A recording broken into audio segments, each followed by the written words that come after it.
All right, ready to learn from the best. Today, we're diving into the mind of Warren Buffett. The Oracle of Omaha. Exactly. We're breaking down his 1982 letter to Berkshire Hathaway shareholders. It's basically a masterclass in investing, even all these years later. It's famous for a reason. Buffett doesn't make things complicated. He lays out his thinking so clearly. And that's what makes this deep dive so valuable. He's not just telling you what to think, but showing you how he thinks. And that's a skill anyone can benefit from, no matter where you are in your investing journey. Absolutely. So let's jump right in. One of the things that caught my eye was Buffett's take on measuring success in business. He's pretty skeptical of return on equity. Yeah, he really doesn't like using that, especially for a company like Berkshire Hathaway. Why is that? What's the issue there? Well, you see, Berkshire Hathaway is not your typical company. It's more like a giant investment fund owning all these different businesses. Plus, they have these massive stakes in publicly traded companies. Traditional accounting, it doesn't tell the whole story when you've got a structure like that. So it's missing a big part of the picture when it comes to the value they're actually creating. Exactly. Think of it this way. Imagine you own a slice of an apple pie, but the pie keeps growing.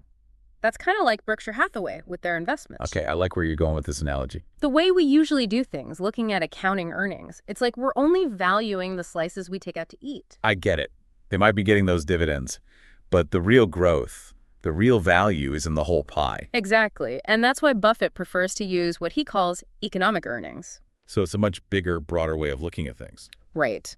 It factors in all the earnings from those companies they partially own, whether they see those earnings as dividends or if those earnings are reinvested to grow that company even more. So sticking with your analogy, we're looking at the whole pie, not just our little slice. You got it. And Buffett gives a great example in the letter JIR, the insurance giant. Buffett loves Geico. He points out that the share of their earnings reinvested back into the company actually dwarfed the dividends Berkshire received. So even though Berkshire wasn't seeing those reinvested earnings directly as dividends, they were still working for them, growing that investment behind the scenes. Precisely. And this is huge for any investor to understand. You want to put your money into companies that are smart with their earnings, companies that are constantly growing the pie, even if your slice seems small at the moment. It's about thinking long-term. Long-term value creation. Which is basically the foundation of Buffett's whole approach to investing. Right. Find those great businesses, buy them at a fair price, and then hold on for the long haul. Let that compounding work its magic. Exactly.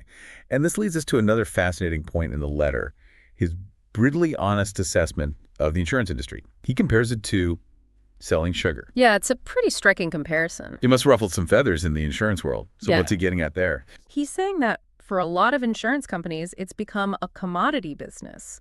Fierce competition, tiny profit margins, this constant pressure to sell more and more policies, even if it means sacrificing profitability. So not exactly a recipe for exciting returns. Not really. And to make matters even more interesting, the insurance industry, it didn't always work this way. For a long time, they weren't really competing on price. It was more about relationships, cozy agreements with regulators. So it wasn't the same playing field as other businesses that were subject to those market forces, which created this kind of illusion of stability. Exactly. It was like everyone was playing a friendly game of cards, and then suddenly the rules changed, and not everyone got the memo. And I think this is where Buffett's thinking gets really interesting for anyone trying to understand, well, any industry really. This whole commodity problem, it's not limited to insurance, is it? Not at all. It pops up everywhere. Think about airlines, for example. Or certain areas of tech. Yeah. When everyone's product is basically the same, you end up in this race to the bottom on price. Making it super tough to turn a decent profit. Right. And then the pressure just builds and builds. So if you're on the hunt for investment opportunities, those are some big red flags. Absolutely. Intense competition, shrinking profit margins, not a lot of room to innovate. Big commodity trap. Exactly. And what's so fascinating is that Buffett, he sees a potential way out of this trap, specifically for insurance. He almost welcomes a shakeup, like a major disruption to the whole system. Really? That's pretty counterintuitive. Most people would freak out if they thought their whole industry was about to be flipped on its head. That's classic Buffett, though, right? Always thinking differently. He's got this deep understanding that sometimes chaos, it creates opportunity. Okay, I'm intrigued. He's suggesting that a big shock to the system, something that forces everyone to adapt and get creative, it might be the only way to break free from this commodity cycle. And in that scenario, those who are ready to jump on those opportunities, The ones with the cash and the courage. they're the ones who win big, Exactly. It's about recognizing when everyone else is going one way. and then having the guts to go the other. And Buffett, he's remarkably good at that. And this leads us to another area where his thinking is just so sharp. Yeah. Capital allocation. How he thinks about using money, basically. Yeah. And specifically, this almost religious aversion he has to issuing new shares to pay for acquisitions. He really hates doing that. Yeah. Unless he's getting a steal of a deal. Right. He's basically saying, if you wouldn't trade $1 for 50 cents, Don't trade your stock for less than it's worth either. exactly. He sees issuing new shares to fund an acquisition as dilution, which means each existing share now represents a smaller piece of the company. A smaller piece of the pie. Exactly. And he hates doing that. He's incredibly protective of his shareholders' value. Which, honestly, is something every investor should be looking for in a CEO. Absolutely. It's like, imagine you own this amazing bakery, right? And your sourdough bread, it's famous, everyone's lining up for it, you're doing great. Would you ever just start giving away loaves for half price? No. Of course not. It would ruin your business. Exactly. And that's essentially what Buffett's saying a lot of companies are doing when they overpay for acquisitions with their own undervalued stock. They're essentially selling off pieces of their bakery at a discount. Makes no sense in the long run.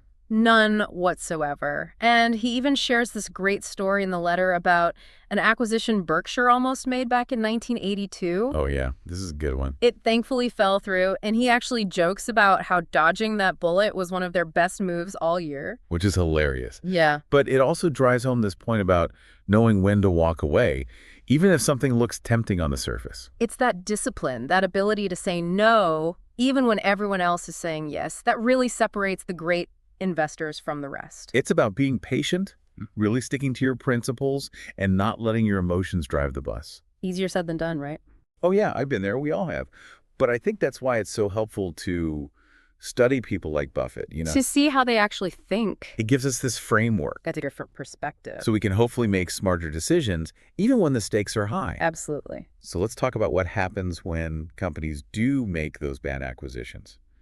You know, when they do fall into that trap. Right. Those deals that just reek of managerial adrenaline, like Buffett says. Love that phrase. What happens next? Do they try to course correct? Well, a lot of times they'll try to fix things by buying back some of the stock they issued, which honestly, Buffett actually thinks is a decent strategy sometimes. In certain situations. Right. It's like if you burn a loaf of bread, you wouldn't just toss a bunch more dough in the oven and hope for the best. You'd probably check the temperature, make sure you measured everything correctly, maybe even scrap it and start over. Yeah, that makes sense. And that's kind of what a well-executed share buyback can do. It's about acknowledging a mistake, taking steps to correct it, and coming out stronger. So you're not just throwing good money after bad. Exactly. But what really stood out to me was how Buffett connected all of this back to incentives. Oh, absolutely. That's key. He's basically saying that if managers know they can just issue more stock to clean up their messes, they're a lot less likely to be careful in the first place. It's like giving someone an unlimited credit card. But not teaching them how to budget. Exactly. What could possibly go wrong? It's a recipe for disaster. Totally. So how do you fix it? Well, that's where Buffett's philosophy really comes in, aligning incentives. Making sure everyone's on the same page. Exactly. He wants managers to think like owners because, well, owners are naturally incentivized to be more responsible with spending. They're not going to be throwing money around for no reason. Exactly. And this ties into another important point Buffett makes, how we talk about mergers and acquisitions. He hates all that jargon, accretive or dilutive to earnings per share. It's all about those short-term wins, right? Yeah. Focusing on how the stock market's going to react tomorrow instead of what's actually good for the business 5-10 years down the road. Right. He says what really matters is if a merger increases or decreases the real value of the business.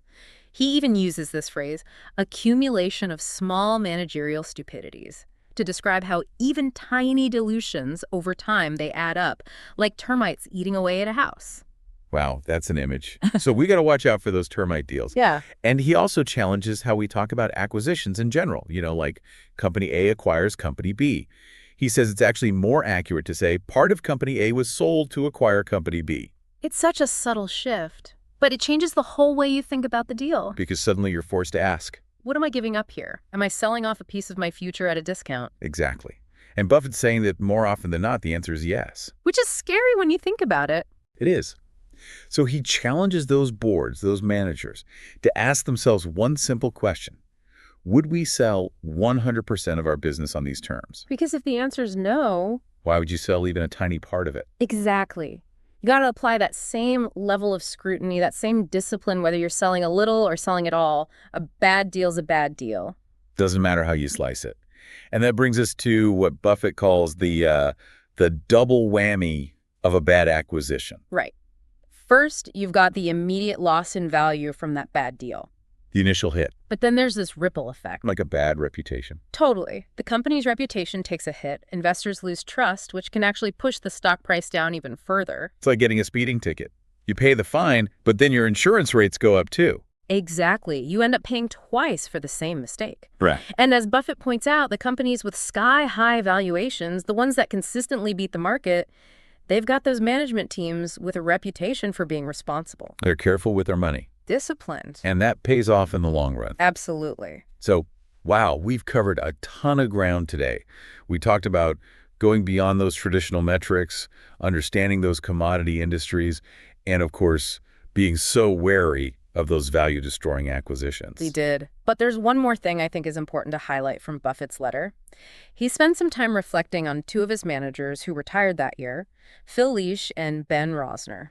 And the way he talks about them is really telling. It's not just about their business skills, but also their character. Absolutely. He praises them for running their businesses as if they owned 100%, even though they were part of this much larger Berkshire family. It really speaks to the culture at Berkshire. It really does. And it makes you realize that investing, it's not just about the numbers, right? Not at all. It's about the people. It's about finding those companies with the right leadership, the right culture, the right values. And ultimately, those are the companies that are going to succeed in the long run. Exactly. And, as Buffett himself says in this letter, he says, if Berkshire can continue to attract managers like Ben and Phil, you need not worry about Berkshire's future. I think that's a pretty good endorsement. It really is. So as you go about your week, maybe think about your own work, your own finances. Are you focused on building that long-term value? Yeah. Are you surrounding yourself with people who share your values? So important. Are you being a good steward of the resources that you've been entrusted with? These are the questions that Buffett wants us to ask ourselves. He does. And on that note, until next time, keep learning, keep exploring, and keep diving deeper.